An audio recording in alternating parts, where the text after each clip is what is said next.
यवतमाल जिले की एकमात्र बड़ी औद्योगिक इकाई रेमंड कंपनी में 1000 से ज्यादा कर्मचारी बीते कई दिनों से आंदोलन कर रहे हैं। शिवसेना उबाटा नेता और पूर्व मंत्री संजय देशमुख ने संसद में इस मुद्दे को जोरदार तरीके से उठाया और इस मामले में सरकार से हस्तक्षेप की मांग की। मधील एक मोठा असलेला रेमंड उद्योग सध्या अडचणीत सापडलेला आहे। या कंपनीतील 1000 पेक्षा अधिक कामगारांनी 21 जुलैपासून ठिय्या आंदोलन सुरू केले आहे। कंपनीसोबत 31 मार्च 2020 रोजी झालेल्या कराराची मुदत संपली आहे।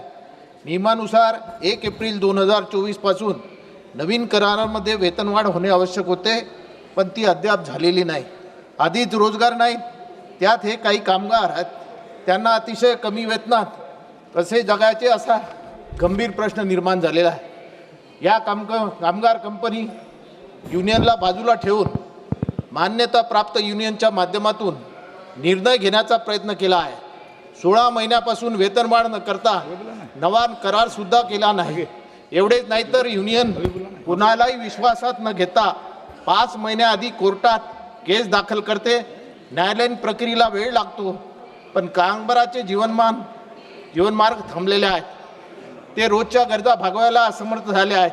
अध्यक्ष महोदय, कंपनीने कराराचा कालावधी नियमानुसार 3 वर्षात न ठेवता 4 वर्षाचा ठेवला आहे। तो अन्यायकारक आहे। शिवाय या कामगारांना वेगवेगळ्या कारणावरून कारवाई करत आहेत। गेल्या 2 महिन्यात ते 3 वर्षात हजारो कामगारांना सस्पेंड केले आहे। बरेच कामगार घरी बसलेले गेले आहेत, त्यांचा संसार धोक्यात आलेला आहे। ही स्थिती अत्यंत गंभीर आहे। यवतमाळ सारख्या मागासवर्गीय जिल्ह्यात कामगारावर अन्याय होतो आणि सरकार गप्प आहे।